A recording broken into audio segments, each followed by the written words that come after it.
Hey, good morning, everybody. Not sure how to help with everybody. my my phone GPS. I have that on because it has more precise directions. I'm trying to find a.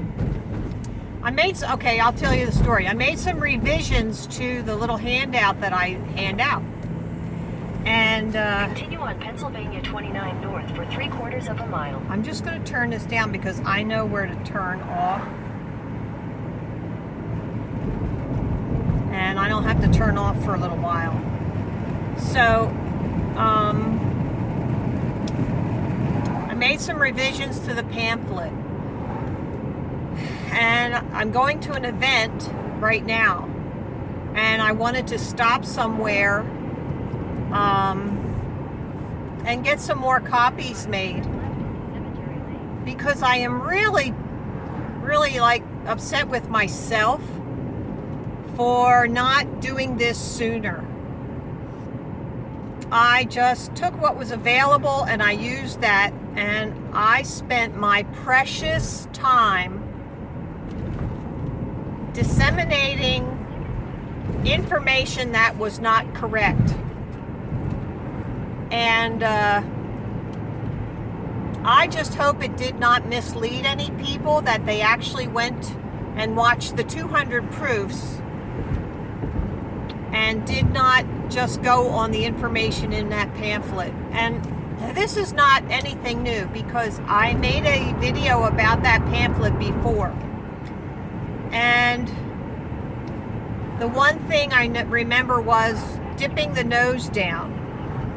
And dipping the nose down of the airplane is really not a legitimate proof,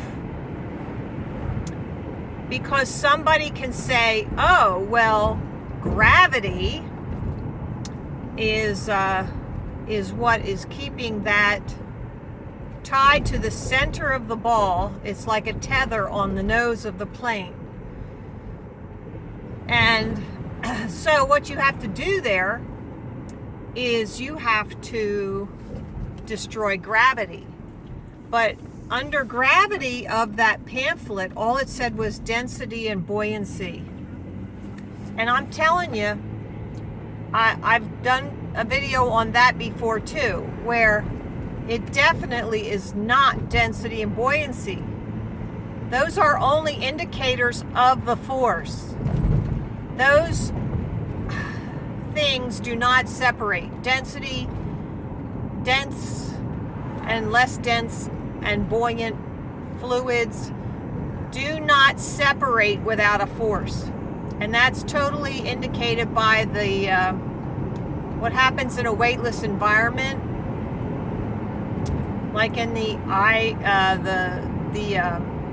zero G plane, the vomit comet. So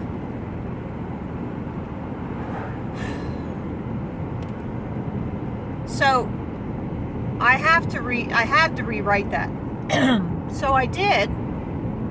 I made 2 little revisions on it, and I was satisfied with that. But then looking further on the brochure, every time I handed one out, I had to explain things to people, pretty much. Anyone who was really interested. So I did a write-up, and I put that on the back. So now I'm pretty happy with it, except I'm not going to eliminate the possibility that there might be future revisions further revisions in the future. So I'm on my way to an event in Reading, Pennsylvania, and I wanted to go to a Staples store or a similar copy place and get some of these copies made up, because I'm to the point where I just don't want to hand out any of the old style without my revisions on it. So that's why I have my other GPS on.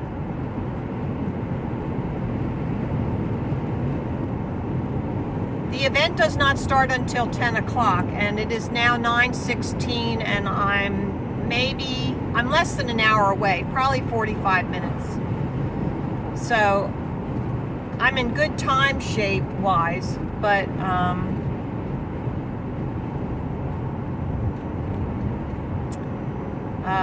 I do want to get some more of those pamphlets made up. An interesting thing happened to me 2 days ago. We were out on the Schuylkill River. No, sorry, wrong river. The Susquehanna River, which runs right past Harrisburg, Pennsylvania, the state capital. And this is so disgusting to me because we were given a little warning that when the river is high, the sewage, the raw sewage, will leak into the river. Really? So this is totally unacceptable to me and others. But our esteemed lawmakers see nothing wrong with this. And they're the ones just dumping their crap into the Susquehanna River. So we paddled down from near Fort Henry, which is, I think it's Fort Henry, which is north of the city of Harrisburg. And we paddled down and we explored some of the little islands that were around, paddling around and through, and interesting little paddle. It was a fun thing. I'll tell you what, you go under some of those highway bridges, they are the noisiest bridges. We went under some on the Lehigh River, and hardly ever cars go over them, and so they aren't real noisy. But wow, those bridges were so noisy because the traffic is just constant on them. I guess one of them is 81 and the other one is 38, and boy, they're just noisy bridges. So we got down to just past the Capitol, where there's just a little dam. It's maybe 2 foot tall, not even that, it looked like. And that they cut in a slot to the left, on the far left side. And what they did was they just took a saw and went straight down about maybe 10 foot wide, and they just took out the dam there. Well, the water rushes way to the left, around the dam to the left, and it comes down, so you got several currents going on there at the same time. There are 2 4-foot waves. Now, when I was up on the Lehigh near Jim Thorpe, there were similar situations. But looking at that water that's coming in from the side, holy cow. If I had had a skirt on my boat, I would have done it, but then someone said it was an illegal because people had trouble navigating that even. And of course, if you're inexperienced on a kayak, of course, you're going to think, oh, well, it's supposed to be for us, and you just go down it. Well, no.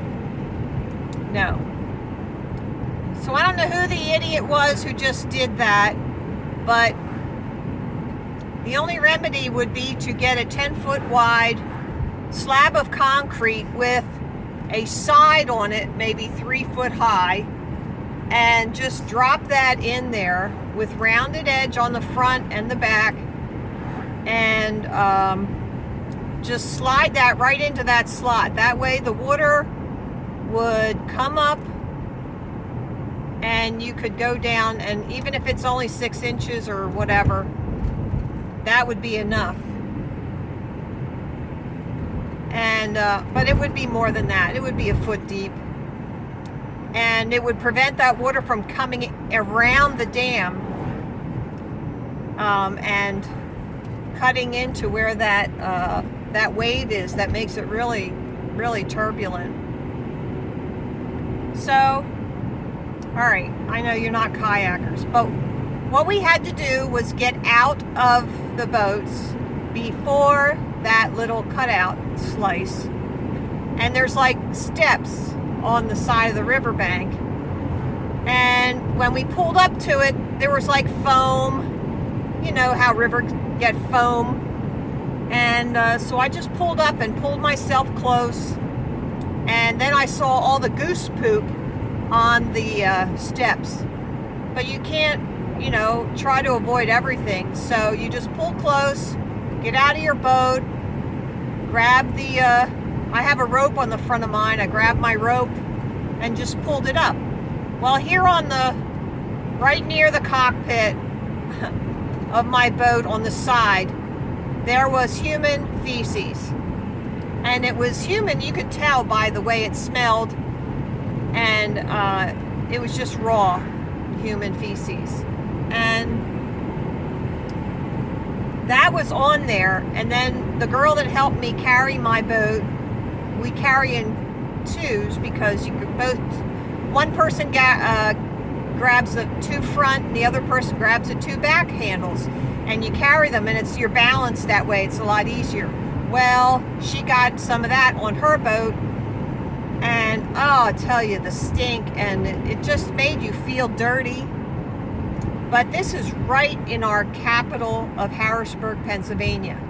Then I posted that on Facebook, and a lot of people were saying the same things about their capital cities dumping sewage. So it's not just Harrisburg. So what's going on there? Are they trying to dirty our rivers on purpose and then blame it on us? Or, you know, is this a false flag kind of a thing where they can say, oh, well, the water quality, you can't be in the water, we have to clean up the waters, and it's going to cost millions and millions of dollars. Really? This is what I'm saying, that maybe it's a false flag, that they're putting in stuff on purpose. And that's what a false flag is. You do something on purpose and then blame it on something else, and then you come along with the remedy, which is millions and millions of dollars, when all you had to do was what was already planned for in the sewage treatment plant and close the door. So I'm just throwing that out there because I'm sure that's going to be a problem. I'm sure it's going to be brought up, and now you can be aware and you can say, wait a minute, that's not true. And that's what we have to do. We have to just stand our ground and be firm and just tell the truth. Right? Stand our ground, be firm, and tell the truth. That's what we have to do. So that's why I'm telling you this story. There are lots of these kinds of events, false flag events, where they stage a disaster or catastrophe, and then they blame it on something else, when the real solution is to just stop faking everybody. Stop falsifying the events, false flag. Okay, so that's what that is. Now there's one other thing that I can bring up is, I think in September, September 13, 14, 15 is the UK conference. And their UK Globli tour is beginning before that. So maybe that's even the 4th. So I want you all to keep an eye on things there. And do not be surprised by anything that happens. But be very cautious. I do not feel good about the Globli UK tour. I pulled out of the conference because of the people that were going to be speaking there. And I am being very suspicious of the Globli tour. Number one, because they did not start the Globli tour. Harry did. And Harry is not participating. We all thought he was tired and taking a break, right? No, he's deliberately not participating for a reason. And I think that reason is going to come out. I know 3 people who know the story, plus myself, who know the story about that, behind all what's going on over there. So it's not egos. I don't think it's egos. Somebody said, oh, it's just egos. Well, I think it's worse than that. I do. I think it's worse than that. And you can tell by listening to some of the speeches at the conference. You who are discerning and know flat earth, you're going to be able to pick it out. Because the people that are speaking, not everyone 100%, they'll say a lot of good things, but they're going to mix in some stuff with it. So just listen carefully. And this is how operatives work. They tell you what you want to hear, and then they give you the BS. So I'm going to be very cautious and frugal. Look up that word. I'm going to be frugal. And then you'll get my meaning. I'm not going to say more than that at this point. But I'm off to my event today. I hope it'll be a nice big event. One of my kayak buddies is playing a guitar today at the event with a buddy of his. And so this is why I chose this time to come. It was a 3-day event, Friday night yesterday and Sunday today. So I chose to come today at this time because he's going to be playing and I wanted to hear him play and see what that's all about. No, he's not a flat earther. But maybe he'll see my banners. I hope he does. And I'll be able to tell him a few things. And then there will be a few less snickerings. There will be a few less snickerings when I go kayaking. Because they won't look at me as though I'm some religious nut. This is something that you have to realize, that when you go out, if you're going to go out and teach flat earth, never ever bring up the religious thing. If they bring it up and connect with the Bible, I have a pamphlet that I got from Nathan Roberts, and I got some copies made. And if they bring it up and they want to say Bible, like, does this say this in the Bible? I'm there, well, do you believe the Bible? And if they say yes, I said, okay, well, here are some verses and you can look these up. And I can tell them there's 240 verses and they all point to the flat earth. But then there's also the books that they took out of the Bible, like Enoch, which talks about the sun that moves and the earth is stationary. So it's really the sun and the moon that are moving above us. So you just have to know enough to be able to point people in the right direction. That's all you have to do. It's really not hard to do. But I had one guy at the car show, the Percy car show, and he said to me, oh yeah, I'm an engineer. And I'm there, oh, that's awesome. I love talking to engineers. He was not prepared for that response, because he quickly came back, well, I don't have a degree. I'm there, oh, well, okay. So, and you don't criticize them and say, oh, you smacked crap, you don't trash them back. You want them to stay interested. So you just say something else positive, like, oh, well, then you can understand these concepts. And then you go on and explain some things. So That's how that works. Okay, now the second guy, turn off, and I'll be happy.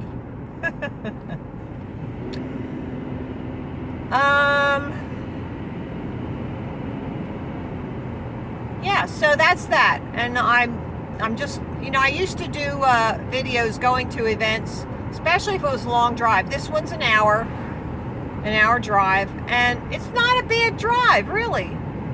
So what's the big deal? Why can't you just go out? Josh goes to his local park, Authentic at 10. He goes to his local park, and he sets up a table. Well, my information is on wheels. So I just take my wheels wherever I want to go. Now, if I go to a flea market, I set up my banners and I go to the spot. I take the banners off and set them up, and I use the cart as a little table. I have a cardboard thing that I put on the top. I have a little drape that has penguins on it, which I think is very appropriate. And then I put some cards on there. And if it's not too windy, that works fairly well. With my game, and I guess with anybody's setup, the wind is always our enemy. So you got to beware of that. Now, I went to one Limerick where it was pretty windy, and it was awesome because they had you go drive in, and it was in a parking lot, so you just drive in and you park your car and you have your display in front of your car, on the side of your car, so you had like 10 feet wide area.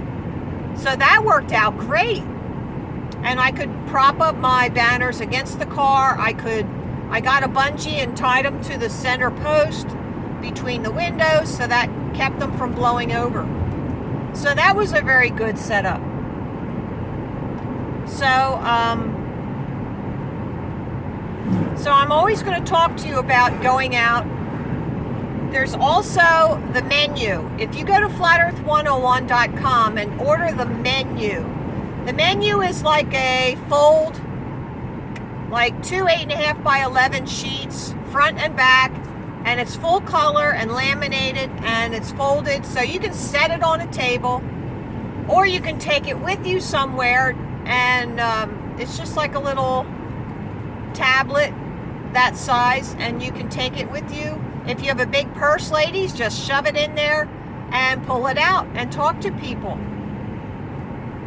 And always have cards on you. Now, a lot of times at these events, people will get out their cameras and think they're sneaky and take a picture. I'm there. When I see them, I say, oh, wait a minute, the other side's different. So I get to turn it around, and then that draws them in. I'm there, well, here, you have to take one of my brochures if you take a picture. That's a payment that you make for taking a picture. And they laugh, and they think that's cute or funny. And then they... I'm drawing them in and have already started the conversation. And then I can ask them a few things or show them, let me just show you one thing because it's not on that brochure. And I point to the map where the North Pole's in the center and Antarctica goes around the outside. So there you have it. Just figure out what's going to keep them there, what's going to draw them in, what's going to help them to take a second look at it. That's what you want. Okay, guys, I'm going to just tap in my other address here. Oh, I got that one working. But